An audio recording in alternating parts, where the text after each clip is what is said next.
bit like looking at yourself. And more I look at it, the more I think, I feel a bit more comfortable, because initially it's very, very strange. We're just not used to it, are we?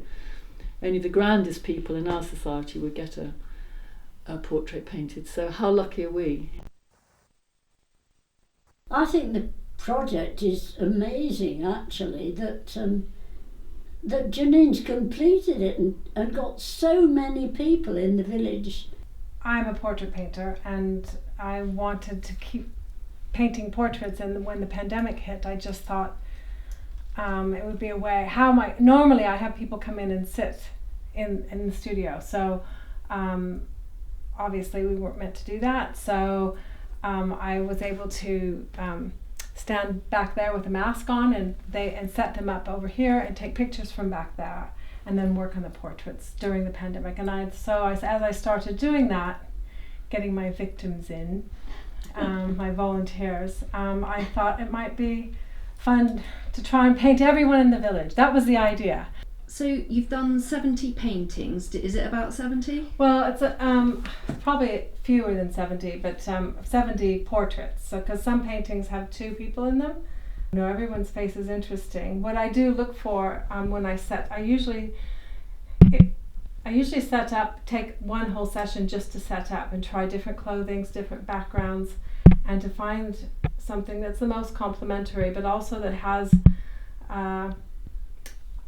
a quality that I think is beautiful.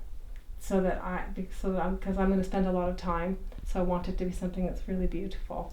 So that's what I try for. And my teacher in Florence said, you know, if you can set up something beautiful in life, then you have a better chance of making a beautiful painting. So that's the aim.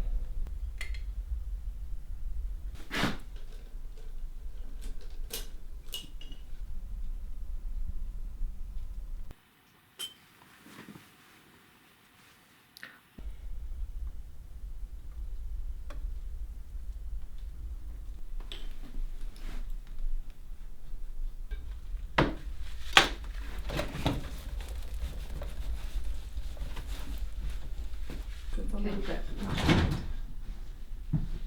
Yeah.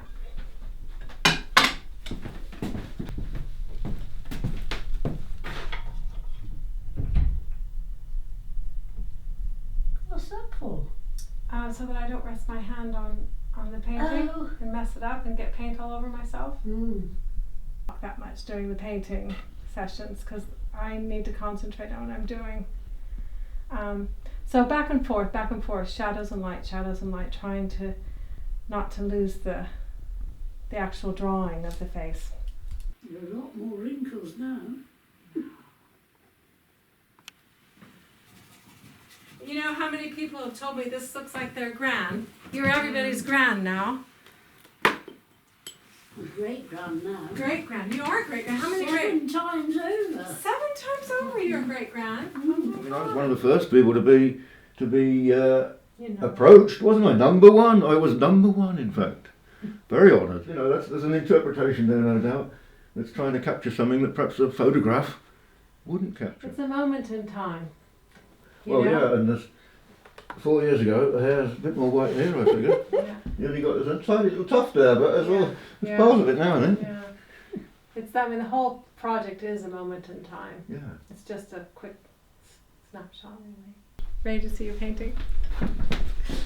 Let's see. This is quite nerve-wracking. I know. Wow! I put some things in the background that You've given me a kind of wings. Yeah. And I look. It's very flattering, Jeannine. It's very nice. It's very nice. It's taken at least 20 years off me. No, well, it's very pretty. Actually. Thank you. I hope my family like it, and I shall stare down at them for years to come. No, it's very pretty. Actually, thank you. To It's so brilliant to be part of this unique community project. How often do you get this, experience of, in a digital age that we live in? It's marvellous to be part of this community. It's a tremendous community record, isn't it, of this era, but done in with such ancient skill. Yeah. And for me, what's so extraordinary is the knowledge of light and contrasting skin and tones of, so putting a little bit of white around my neck because that shows the different skin tones, and her manipulation with the curtains in the room. So it's such fine detail and knowledge she brings to this is astonishing. Yeah.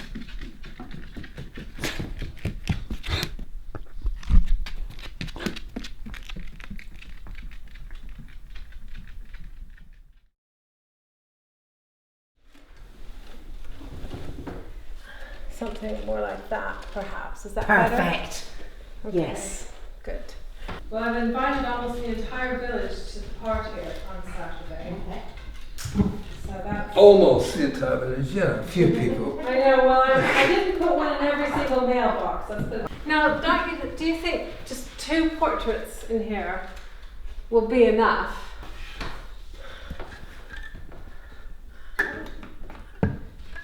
That's a bit high. Is that too high, honey? I'll have a look and maybe rehang. That's it. Well, we've got over here. Yeah, I'm doing the weavers now.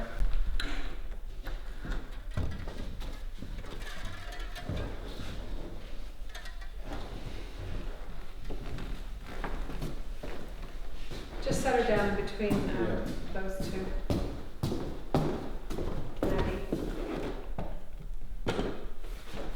Because then there's a little space between them. Yeah, it's a little odd. A little small. Eye height. You want kind of to be looking in people's eyes, so he's a little low. I'm going to take him. Okay, looking in people's eyes, fine. So that, you know, your eyesight. No problem. Or a little above people's eyesight is, you know. What the classic training is that if it's a religious figure like Christ or anybody that's a saint, they should be above your eyesight. And if it's human, it can be level and not, but it shouldn't be elevated. That's what you're supposed to do. But of course, all those rules don't seem to apply in modern art.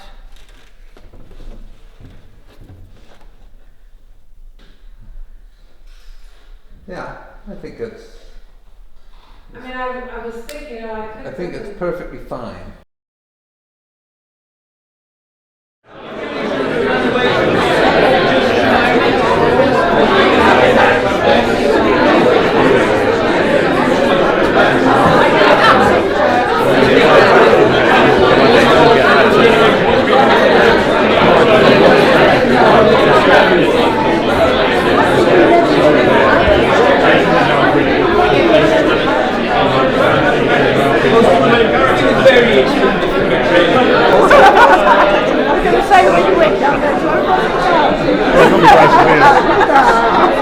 The key thing, as is normally said to me in the street, just seeing me, is either Dumbledore or Gandalf or something religious. Of course, it was part of her style to do sort of Renaissance style clothing around the face and just keep the face. And then, some of them have something relevant to their character or something in there as well. If you look at the background of some of the pictures, there's just a little hint of something about them, such as a horse or a pub. That Parish Council one's really good. Oh, and Chris is a good one too. 10 sessions, I think, something like that. Yeah, but it was the first time I ever sat for a portrait, with my clothes on, that is. You have without. Well, yeah, but it's quite an experience. Never done anything like it in my life before, so. And Jeannine's very, it's good communication. She's a good communicator when she's chatting, and it helped me as well, really, because I was quite down in the dumps at the time, So it sort of gave me, rather than sitting at home doing nothing and worrying about the next heartbeat, I was over the road with Jeannine being told not to move, taking my mind off things.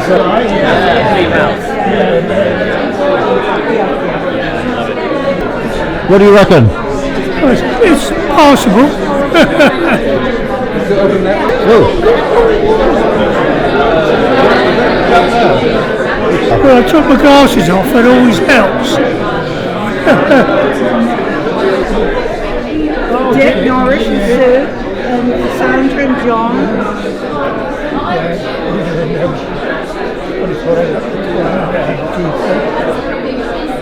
Oh, Sharon, yes.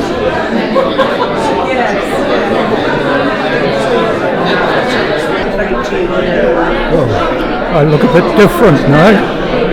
I can see. I don't know.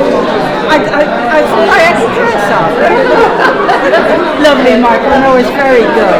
Very good.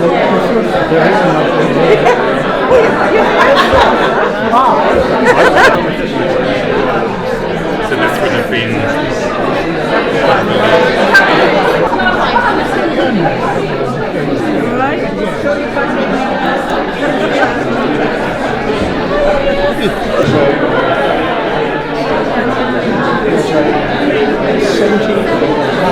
I've glanced over, Chris. I haven't actually gone up for a closer look.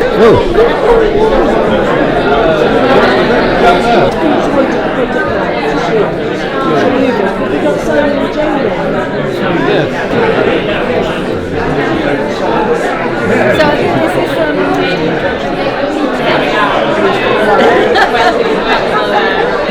Dating going on.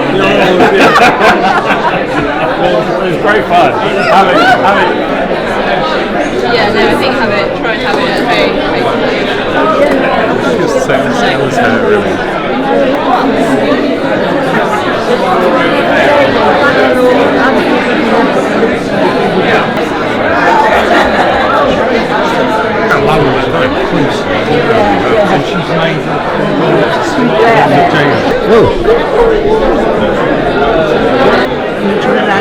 Who's get muddled up with actually that one,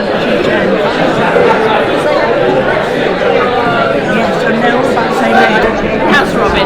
Yeah, not too bad. Now you're going out. I got to admit myself, there is quite a bit of resemblance there of me. Nosy done an excellent job. I've had a good look around quite a few of them around here, and my opinion is, without mentioning any names, the majority of them, I think she's made people look younger. It's nice to have somebody in the village to do this, really, I think, isn't it? I'm very pleased that man come out, very pleased. That was one of the last ones she pulled in. She mentioned it, every time she saw me, she mentioned it to me, but at the last, I had to go and have it done. So I'm pleased I did now, really. She's still working on the wife. I think the wife wanted to see her mind turned out first, but there. One of the challenges for me with this whole project is that people are used to seeing themselves in photographs. We're in a photographic age, and people want to see a smiley, toothy face. And that's very much like a photograph. It's like a moment in time. It's lovely, but it's not the kind of paintings that it's not what I'm aiming for. If you're going to bother to have your portrait done, it's lovely to catch things in life, and it's very modern to catch somebody in motion in their daily attire, but also there's something so beautiful about taking a moment and kind of pretending that it's something regal. It's a moment, it's special, and well, I'm fond of that, and so I lean in that direction. And it's also the way I was trained. My teacher would say that if you can set up something beautiful in life, you'll have a better chance of making a beautiful painting. I think also we don't see ourselves the way others see us. The lines on our face tell the stories of our life, don't they? I ask everyone to bring a little bit of white, or wear a little bit of white in an undershirt, so that I can try to key the skin tones against pure white. So you just do the head and shoulders.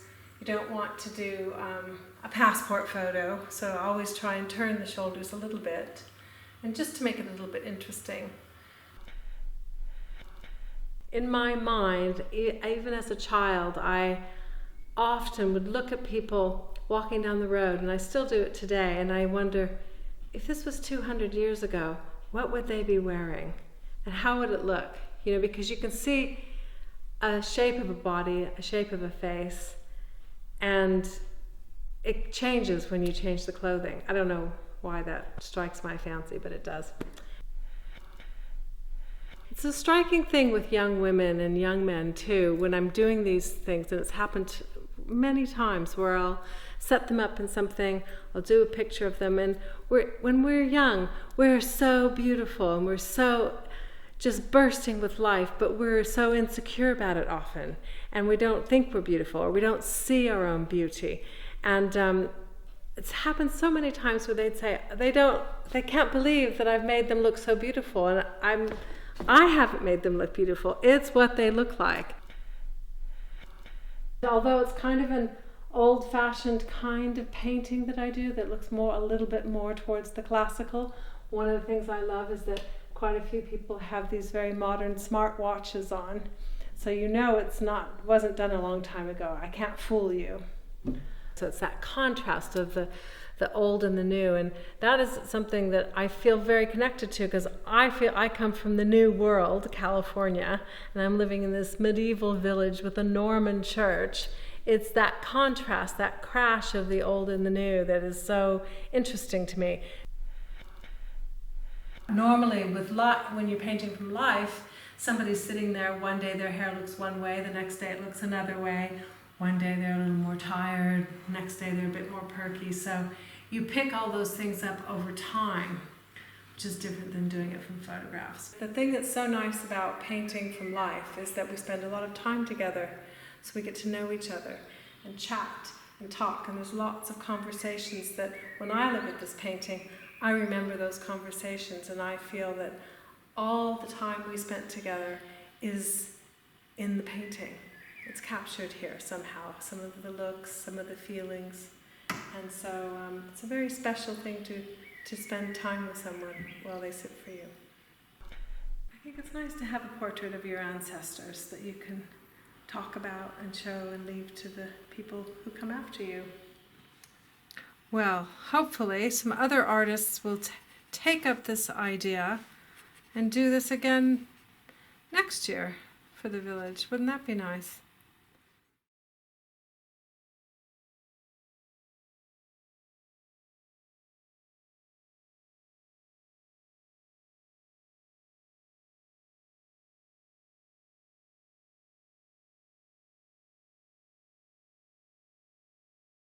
Is it true that the one person you haven't painted? It is true. I have not painted him, but partly because he doesn't stay still long enough. No, I have a beautiful portrait of him that was painted by a colleague of mine who is a far better painter than I, and she's becoming famous as we speak. Mm-hmm. So I'm daunted, but I will paint him. I will try one day. One day I'll sit down and give her an opportunity.